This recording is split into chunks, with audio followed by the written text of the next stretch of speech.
শকুন পাখির ৮টি জ্ঞানের কথা, যা যে কেউ শুনে নেয় সে কখনো গরিব থাকে না। বন্ধুরা, এক জঙ্গলে একটি শকুন তার স্ত্রীর সাথে একটি বড় বটগাছে বসবাস করত। একদিন যখন শকুন এবং তার স্ত্রী গাছে বসে বিশ্রাম করছিল, তখন শকুনের স্ত্রী বলে, হে প্রাণনাথ, আজ আমি এমন কিছু জানতে চাই যা আপনি আজ পর্যন্ত আমাকে বলেননি। আজ আপনি এমন কিছু বলুন যা খুবই আকর্ষণীয় এবং জ্ঞানবর্ধক হবে। শকুন বলে, ঠিক আছে প্রিয়, আজ তোমাকে আমি এক ধনী বোন এবং গরিব ভাইয়ের গল্প শোনাব। আজকের গল্পটি বড়ই আকর্ষণীয় এবং জ্ঞানবর্ধক, যা থেকে তুমি ৮টি জ্ঞানের কথা শিখতে পারবে, যেগুলো শুনে যে কোনো ব্যক্তি সহজেই নিজের দারিদ্র্য থেকে বেরিয়ে আসতে পারে। হে প্রিয়, অনেক পুরাতন সময়ের কথা। এক নগরে এক খুব ধনী কৃষক বসবাস করত। সেই কৃষকের ঘরে ২ যমজ সন্তান জন্ম নিয়েছিল। সেই ২ যমজ সন্তানের মধ্যে একজন পুত্র এবং অন্য সন্তানটি কন্যা ছিল। কৃষক তার পুত্রের নাম রোহন রাখে এবং কন্যার নাম রাখে কমলা। এদিকে ধীরে ধীরে রোহন এবং কমলা বড় হতে থাকে। যখন কৃষকের ২ সন্তান বড় হয়ে যায় এবং তাদের বয়স বিবাহের যোগ্য হয়, তখন কৃষকের মনে সন্তানদের বিবাহ নিয়ে চিন্তা শুরু হয়। একদিন সেই কৃষক কোনো কাজে তার পাশের এক শহরে যায়। সেখানে পৌঁছে এক ব্যবসায়ীর পুত্রকে তার পছন্দ হয় এবং সেই ব্যবসায়ীর পুত্রের সাথে সে তার মেয়ে কমলার বিয়ে দিয়ে দেয়। এইভাবে কমলা নিজের পিতার বাড়ি থেকে বিদায় নিয়ে তার শ্বশুর বাড়ি চলে যায়। এদিকে মেয়েকে বিদায় করার পর কৃষক তার পুত্রের বিয়ের ব্যাপারে চিন্তা করতে থাকে এবং ভাবে যে মেয়ে তো আমার নিজের ঘরে পরের ঘরে থিতু হলো, এখন আমার উচিত পুত্রের বিয়ে দিয়ে দেওয়া। যদি আমার পুত্রের বিয়ে হয়ে যায়, তবে আমি আমার বাকি জীবনটুকু আমার পুত্রবধূ ও সন্তানদের সাথে থেকে আরামে অতিবাহিত করব। বন্ধুরা, শকুন তার স্ত্রীকে বলে, হে প্রিয়, ভগবানের লীলা খুবই বিচিত্র। ঈশ্বর না জানি কখন কাকে গরিব করে দেন আর কখন কাকে ধনী। সেই ধনী কৃষকের সাথেও ঠিক তেমনই কিছু ঘটে। একদিন সেই কৃষক এক ভয়াবহ অসুখের কবলে পড়ে যায়। যখন তার পুত্র তার পিতার এমন অবস্থা দেখে, তখন সে খুবই দুঃখিত হয়ে পড়ে। এরপর সে তার পিতার ভালো থেকে ভালো ডাক্তার দিয়ে চিকিৎসা করায় এবং দামি দামি ওষুধ নিয়ে আসে। ধীরে ধীরে তার ধন সম্পত্তি পুরোপুরিভাবে পিতার চিকিৎসায় খরচ হয়ে যায়। এই প্রকারে নিজের পিতার চিকিৎসা করাতে গিয়ে সেই কৃষকের পুত্র একদম কঙ্গাল হয়ে যায়। কিন্তু তবুও পিতার অবস্থার কোনো প্রকার উন্নতি হয় না। যখন কোনো ওষুধই সেই কৃষকের অসুখে কাজ করে না, তখন একদিন সেই কৃষক তার ছেলেকে কাছে ডাকে এবং তার ছেলে রোহনকে বলে, হে পুত্র, যখনই কোনো কাজ মানুষের সামর্থ্যের বাইরে চলে যায় এবং তার কোনো সমাধান পাওয়া যায় না, তখন এমন সময় সেই কাজকে ঈশ্বরের ভরসায় ছেড়ে দেওয়া উচিত। তাই পুত্র, এখন তুমি আমার চিন্তা ছাড়ো এবং নিজের ভবিষ্যৎ নিয়ে ভাবো। আমার আর কি, আজ নয়তো কাল আমাকে এই সংসার ছেড়ে যেতেই হবে। তাই পুত্র, এখন তুমি আমার চিন্তা করা ছেড়ে দাও এবং নিজের বিয়ে করে সংসার গড়ে তোলো। নিজের পিতার মুখ থেকে এই কথা শুনে রোহন একদম চুপ হয়ে যায়। আসলে সেই বেচারা করতেও বা কি পারত? তার ঘরে যা কিছু সঞ্চয় ছিল তা তো তার পিতার চিকিৎসায় আগেই খরচ হয়ে গিয়েছিল। তারপর সে বলে, হে পিতা, আপনার কাছে যা সঠিক মনে হয় আপনি তাই করুন। এরপর সেই গরিব কৃষক তার পুত্রের বিয়ে এক গরিব ঘরের মেয়ের সাথে করিয়ে দেয় এবং বিয়ের কিছুদিন পরই সেই কৃষকের মৃত্যু হয়। পিতার মৃত্যুর পর রোহন তার পিতার সমস্ত রীতি মেনে অন্ত্যেষ্টিক্রিয়া সম্পন্ন করে। রোহনের বাড়ি এবং জমি পিতার অসুখের চিকিৎসায় আগেই বিক্রি হয়ে গিয়েছিল। যা কিছু সঞ্চয় বাকি ছিল তা পিতার অন্ত্যেষ্টিক্রিয়ায় শেষ হয়ে যায়। এইভাবে রোহন খুবই গরিব হয়ে যায়। প্রিয় বন্ধুরা, যখন রোহন একদিন একেবারে নিঃস্ব হয়ে যায়, তখন সে গ্রামের বাইরে নিজের স্ত্রীর সাথে একটি কুঁড়েঘর বানিয়ে থাকতে শুরু করে এবং অন্যের জমিতে কঠোর পরিশ্রম ও মজুরি করে নিজের স্ত্রী ও সন্তানদের পেট চালাতে থাকে। ওদিকে রোহনের বোন কমলা, যার বিয়ে ধনী ব্যবসায়ীর ঘরে হয়েছিল, যখন নিজের ভাইয়ের অবস্থার কথা জানতে পারে, তখন সেই ধনী বোন তার গরিব ভাইকে ঘৃণা করতে শুরু করে। মনে মনে ভাবতে থাকে যে আমার ভাই এখন তো একেবারে নিঃস্ব হয়ে গেছে, তার ঘর বাড়ি সব বিক্রি হয়ে গেছে এবং এখন তার কাছে একটা ফুটো কড়িও বাকি নেই। যদি এই অবস্থায় সে আমার শ্বশুরবাড়ি আসে, তবে তাকে দেখে আমার যাঁরা দেবরানী ও জ্যাঠানি আমাকে খুবই অপমান করবে এবং আমার ঠাট্টা তামাশা করবে যে তোর বাপের বাড়ির লোক তো একদমই নিঃস্ব। এতে আমার খুব বদনাম হবে। এই কারণে কমলা নিজের আপন ভাইয়ের সাথে সম্পর্ক ছিন্ন করে দেয়।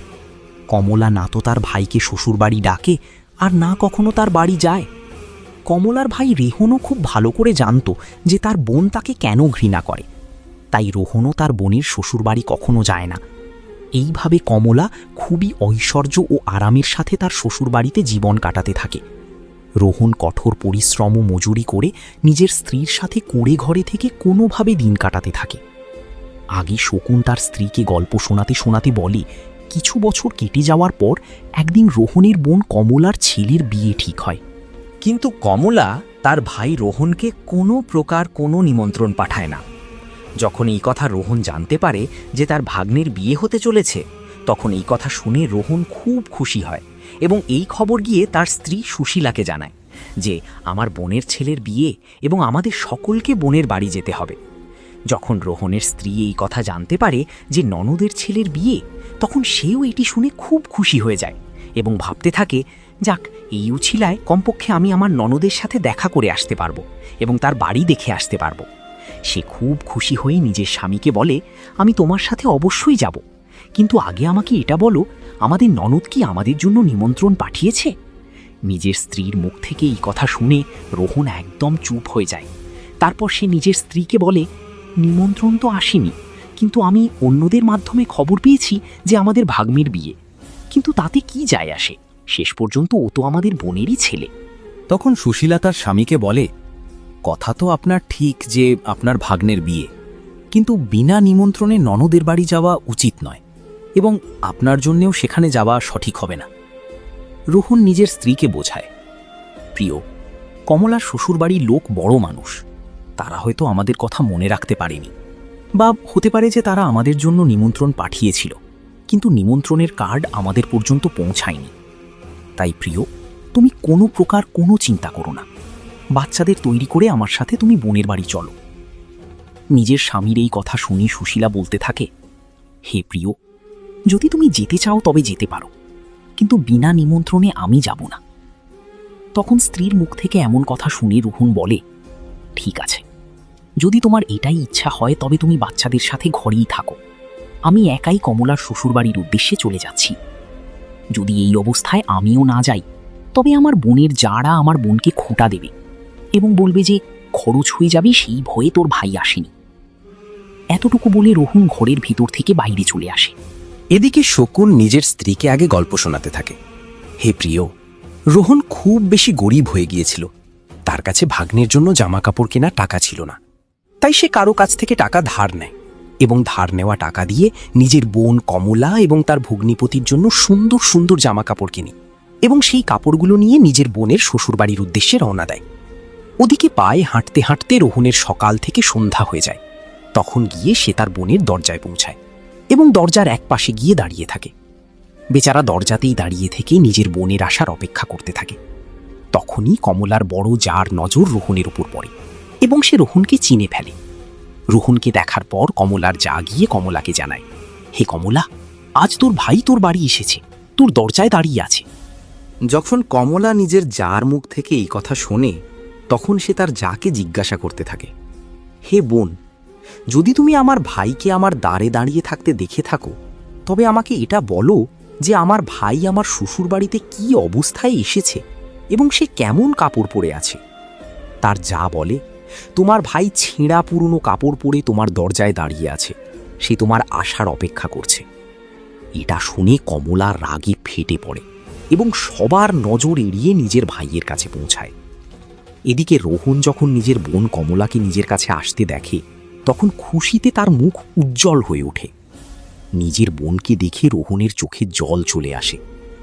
এরপর কমলা নিজের ভাইকে নিজের সাথে নিয়ে সবার নজর এড়িয়ে নিজের ঘরের ভেতরে সবচেয়ে ভিতরের ঘরে নিয়ে যায় এবং ঘরে নিয়ে গিয়ে জিজ্ঞাসা করতে থাকে, হে ভাই, তোমার কাছে আসলে কি নিমন্ত্রণ পাঠিয়েছিল যে তুমি এখানে চলে এলে? তখন রোহন বলে, বোন, তুমি তো তোমার ভাইকে একদমই ভুলে গেলে, কিন্তু কারো মাধ্যমে আমি জানতে পেরেছি যে আমার ভাগ্নের বিয়ে, সেজন্যই আমি তোমার এবং তোমার ছেলের জন্য নতুন কাপড় নিয়ে এসেছি।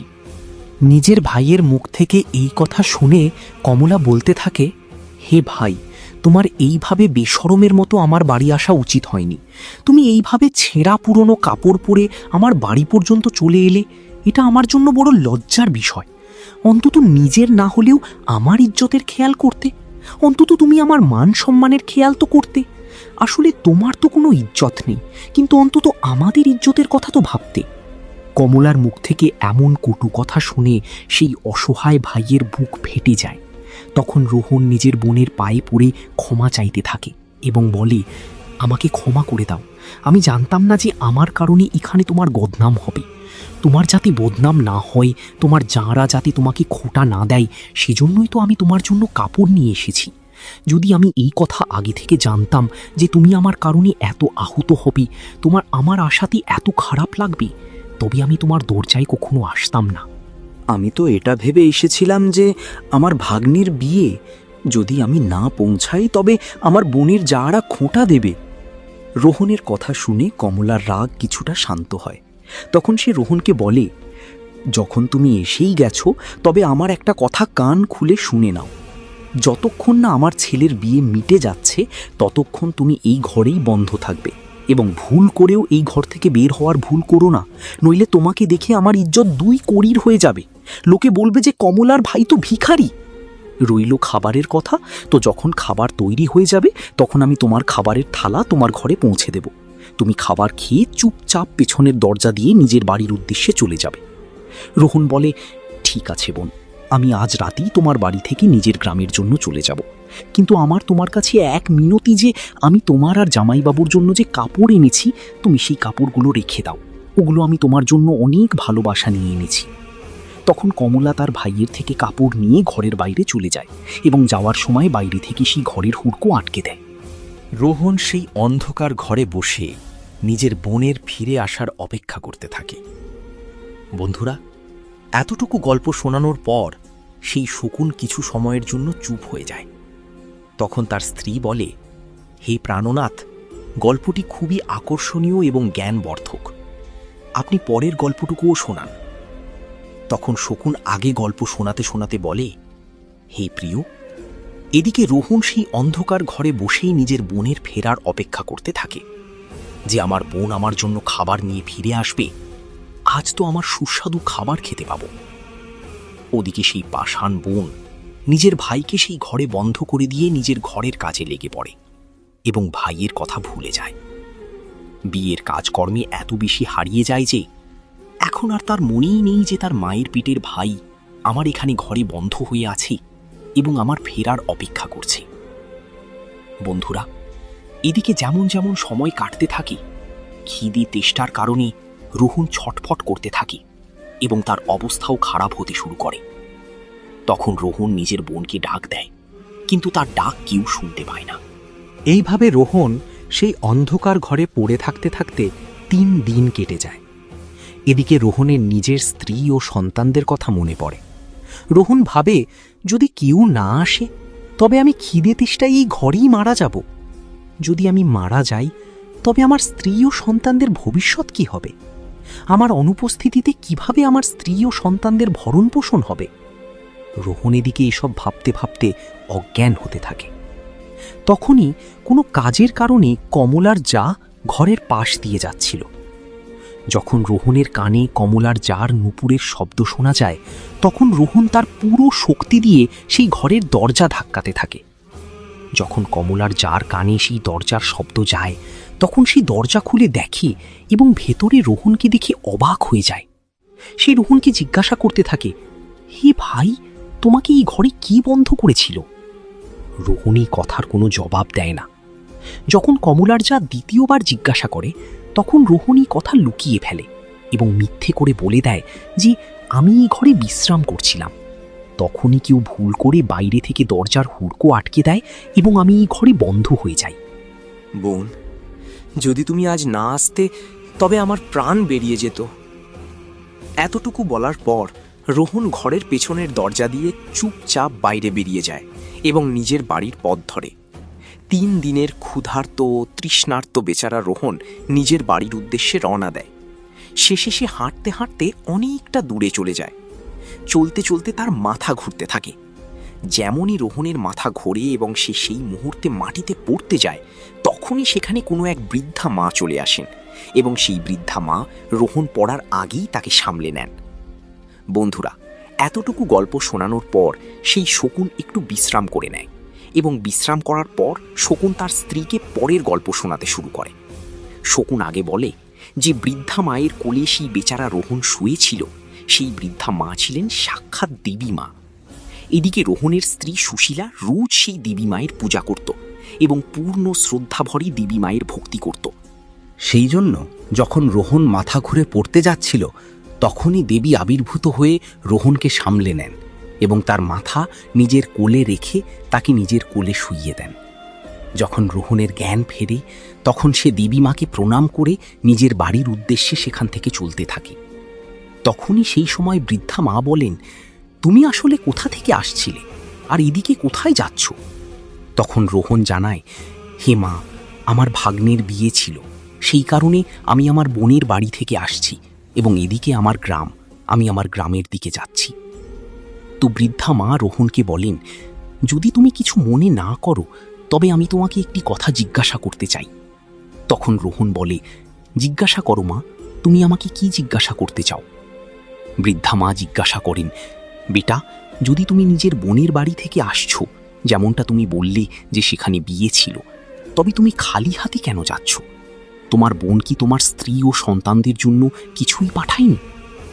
বৃদ্ধা মায়ের মুখ থেকে এমন কথা শুনে রোহনের চোখে জল এসে যায়।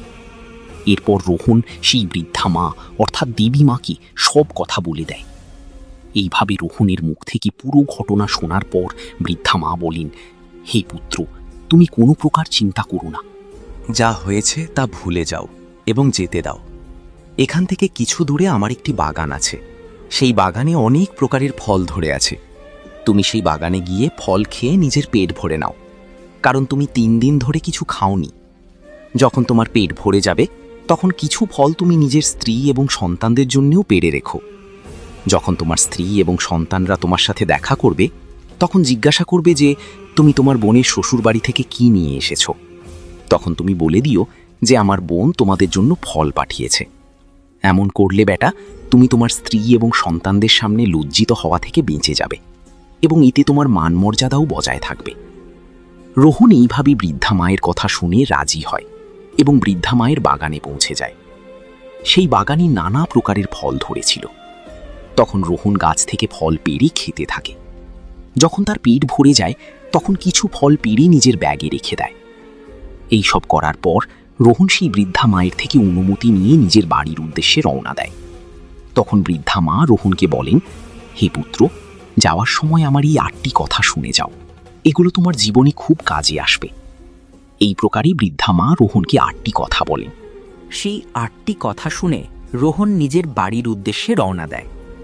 যখন রোহন ফলে ভরা ব্যাগ নিয়ে নিজের বাড়ি পৌঁছায়, তখন তার ছোট ছোট সন্তান এবং তার স্ত্রী সুশীলা তার কাছে আসে এবং জিজ্ঞাসা করতে থাকে, পিতা, আপনি পিসির বাড়ি থেকে আসছেন, আসলে পিসি আমাদের জন্য কি পাঠিয়েছে? এটা শুনে রোহন নিজের হাতের ব্যাগ নিজের স্ত্রীর হাতে ধরে দেয় এবং ব্যাগ দেওয়ার পর ঘর থেকে বাইরে বেরিয়ে যায়। রোহন চলে যাওয়ার পর তার স্ত্রী যখন সেই ব্যাগ খুলে দেখে, তখন ব্যাগের দৃশ্য দেখে সে একেবারে অবাক হয়ে যায়। সুশীলা ব্যাগের ভেতর দেখে যে সেই ব্যাগ সোনা রূপার ফলে ভরা। যখন সে ডালিম ফাটিয়ে দেখে, তখন ডালিমের ভেতর থেকে হীরা বেরোচ্ছে। যখন সে আম কাটে, তখন আমের আটির জায়গায় সোনার আটি বের হয়। এটা দেখে রোহনের স্ত্রী খুব খুশি হয়ে যায় এবং দৌড়ে তার স্বামীর কাছে পৌঁছায়। নিজের স্বামীর কাছে পৌঁছে সে বলে, তুমি তো বিয়েতে গিয়েছিলে, আর আসলে তুমি নিয়ে কি এলে? নিজের স্ত্রীর কথা শুনে রোহন ভাবতে থাকে যে হয়তো বাড়ির লোকদের ফল পছন্দ হয়নি, সেই জন্যই তার স্ত্রী তাকে এমন কথা জিজ্ঞাসা করছে। সে ভাবে যে তার নিজের সন্তানদের জন্য লাড্ডু প্যাড়া নিয়ে আসা উচিত ছিল। তখন রোহন নিজের স্ত্রীকে বলে, হে প্রিয়, বোন যা কিছু পাঠিয়েছে তা আমি এনে তোমাকে দিয়ে দিয়েছি। এখন যা কিছু ব্যাগের ভেতরে আছে তাই সন্তানদের বিলিয়ে দাও। তখন স্ত্রী বলে, আগে তুমি ঘরের ভেতরে চলো এবং ঘরে গিয়ে দেখো যে তোমার বোন তোমার জন্য কি পাঠিয়েছে। এই বলে সুশীলা নিজের স্বামীকে ধরে নিয়ে যায় এবং বলে, এটি একবার দেখুন তো ঠিক করে, আসলে আমাদের ননদ আমাদের জন্য কি পাঠিয়েছে? এতটুকু বলে সুশীলা রোহনের সামনে ব্যাগটি উপুর করে দেয়। ব্যাগ উপুর করতেই তার ভেতর থেকে হীরা, মুক্তা, সোনা রূপার অলংকার বের হতে থাকে। সুশীলা বলে, আসলে আমাদের ননদ তো আমাদের ভাগ্যই বদলে দিয়েছে। উনি ফলের ভেতরে লুকিয়ে হীরা মুক্তা পাঠিয়েছেন। যখন এই দৃশ্য রোহন দেখে তখন বুঝে যায় যে সেই বৃদ্ধা মা যে তাকে রাস্তায় দেখা দিয়েছিল তিনি সাধারণ মহিলা নন, বরং দেবী মা ছিলেন। কিন্তু এই ব্যাপারে সে নিজের স্ত্রীকে কিছুই বলে না এবং মনে মনে সেই বৃদ্ধা মাকে ধন্যবাদ দেয়। বন্ধুরা, শকুন আগের গল্প শোনাতে শোনাতে বলে, হে প্রিয়, এইভাবে রোহন অনেক অনেক ধন সম্পদ পেয়ে যায়। রোহন আবার ধনী হয়ে যায়। কিছু সময় পর রোহন নিজের স্ত্রী এবং সন্তানদের জন্য এক আলিশান প্রাসাদ তৈরি করে এবং রাজকীয় ঠাটে রাজা মহারাজাদের মতো সেই প্রাসাদে বাস করতে থাকে। নগরের সকল মানুষও রোহনকে দেখে তার মান সম্মান করতে থাকে। ধীরে ধীরেই যখন রোহনের প্রাসাদ তৈরি হয়ে যায় এবং তার রাজা মহারাজাদের মতো শান শৌকত হয়ে যায়, তখন একদিন রোহনের স্ত্রী সুশীলা তাকে বলে, আজ শ্রাবণ মাস আসতে চলেছে, আর শ্রাবণের সকল স্ত্রীরা নিজের পিতার বাড়ি যায়। সেই জন্য তুমিও তোমার বোনের শ্বশুর বাড়ি গিয়ে আমার ননদকে বাড়ি ডেকে নিয়ে এসো। এই উছিলায় সে তার বাপের বাড়ি ঘুরে আসবে এবং আমি আমার ননদের সাথে দেখা করে নেব। রোহন যখন নিজের স্ত্রীর এই কথা শোনে তখন তার কথা মেনে নিজের বোনের শ্বশুরবাড়ি রওনা দেয়। কিছু সময় পর সে তার বোনের শ্বশুরবাড়ি পৌঁছে যায়। আরও একবার সে সেই একই দরজায় গিয়ে দাঁড়িয়ে থাকে যেখানে সে কয়েকদিন আগে দাঁড়িয়েছিল। তখনই কমলার যা ঘর থেকে বাইরে আসে এবং বাইরের দৃশ্য দেখে দৌড়ে দৌড়ে কমলার কাছে যায় এবং বলে, হে কমলা বোন, আজ তো তোর ভাই এসেছে। নিজের জায়ের মুখ থেকে এই কথা শুনে কমলা বলে, হে বোন, কোনো ভিখারি আমার ভাই হতে পারে না, আমার কোনো ভাই নেই। আসলে কমলা এমনটি এই জন্য বলছিল কারণ সে এবারও নিজের ভাইকে ভিখারিই মনে করছিল। কিন্তু যখন তার যা জানায়, কমলা, তোমার ভাই আজ ভিখারিদের মতো নয়, বরং রাজা মহারাজাদের মতো এসেছে। তোমার ভাইকে দেখে এমন মনে হচ্ছে যেন সে কোনো দেশের রাজা মহারাজা। তোমার ভাইয়ের আগে পেছনে চারজন সৈন্য আছে। তোমার দরজায় এক বড় সুন্দর সাজানো রথ দাঁড়িয়ে আছে, একবার গিয়ে তো দেখো। কমলা যখন নিজের জায়ের মুখ থেকে এই কথা শোনে তখন তার জায়ের কথায় কোনো প্রকার বিশ্বাস হয় না।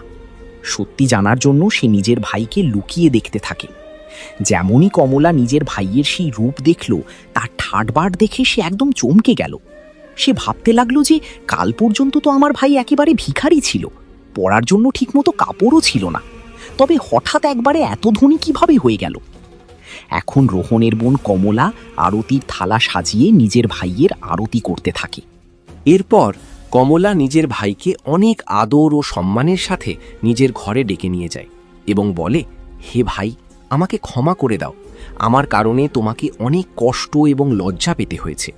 নিজের বোনের মুখ থেকে এই কথা শুনে রোহন বলতে থাকে, বোন, কোনো ব্যাপার নয়, সেই সময় আমাদের দিন ভালো ছিল না, তোমার ভুলের জন্য আমি তোমাকে আগেই ক্ষমা করে দিয়েছি। এখন তুমি এই কথাগুলো ছাড়ো এবং আমার সাথে আমার বাড়ি যাওয়ার প্রস্তুতি নাও। বোন, আমি তোমাকে ডাকতে এসেছি, তোমার ভ্রাতৃবধূ তোমাকে ডাকার জন্য আমাকে পাঠিয়েছে। এটা শুনে কমলা খুশি মনে নিজের ভাইয়ের বাড়ি যাওয়ার জন্য তৈরি হয়ে যায় এবং রথে বসে নিজের ভাইয়ের সাথে রওনা দেয়। এইভাবে যখন রোহনের বোন নিজের বাপের বাড়ি পৌঁছায় তখন নিজের ভাইয়ের শান শৌকত দেখে একেবারে অবাক হয়ে যায়।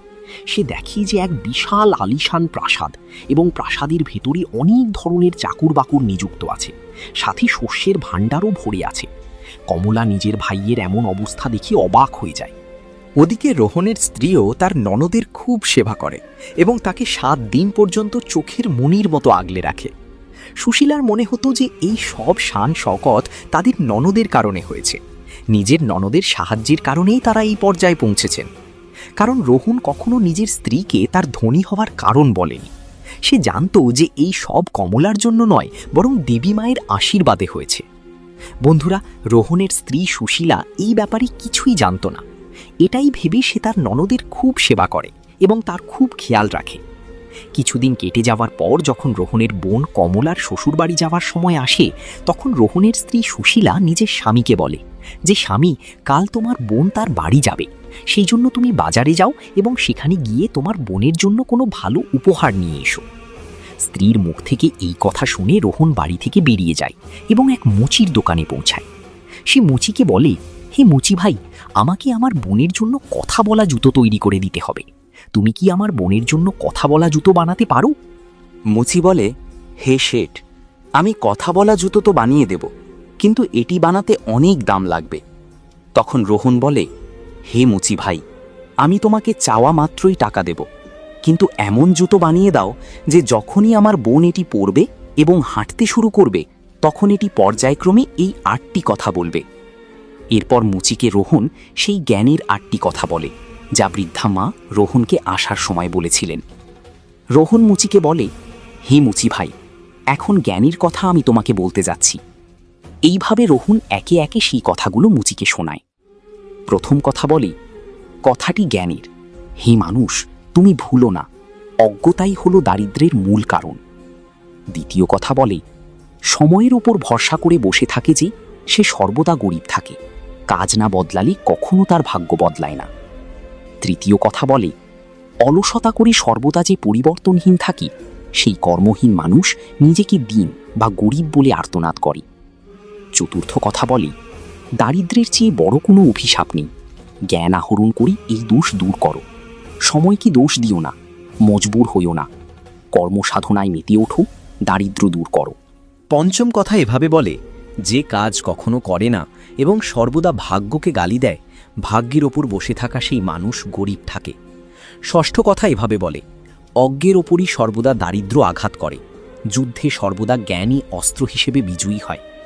সপ্তম কথা এভাবে বলে, হে মুচি ভাই, আমার বোন যখন অষ্টম কদম রাখবে তখন জুতো যেন শুধু এই কথা বলে, পয়সার বাজারে সংস্কৃতি বদলে গেছে, ধন দৌলতের সাথে সম্পর্ক জুড়েছে, আর মানুষ গরিব হয়ে গেছে।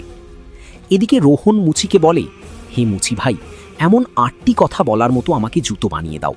যখন এই 8টি কথা সেই জুতো বলবে এবং যখন আমার বোন এই কথাগুলো শুনবে তখন তার নিজের ভুলের অনুশোচনা হবে যে আমাকে পয়সার অহংকারে এসে নিজের ভাইয়ের এমন অপমান করা উচিত হয়নি।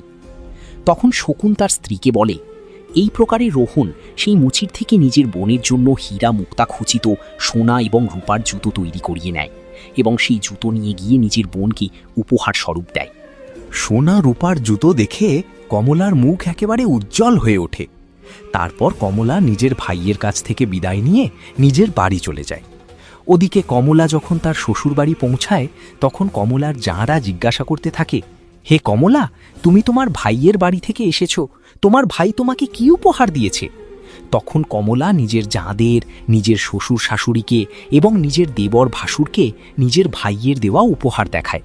সেই জুতো দেখায় এবং বলে, দেখো, আমার ভাই আমাকে সোনা রূপা দিয়ে মোড়ানো হীরা মুক্তা খচিত এই জুতো দিয়েছে। তখন কমলা জুতো পরে হেঁটে দেখায়।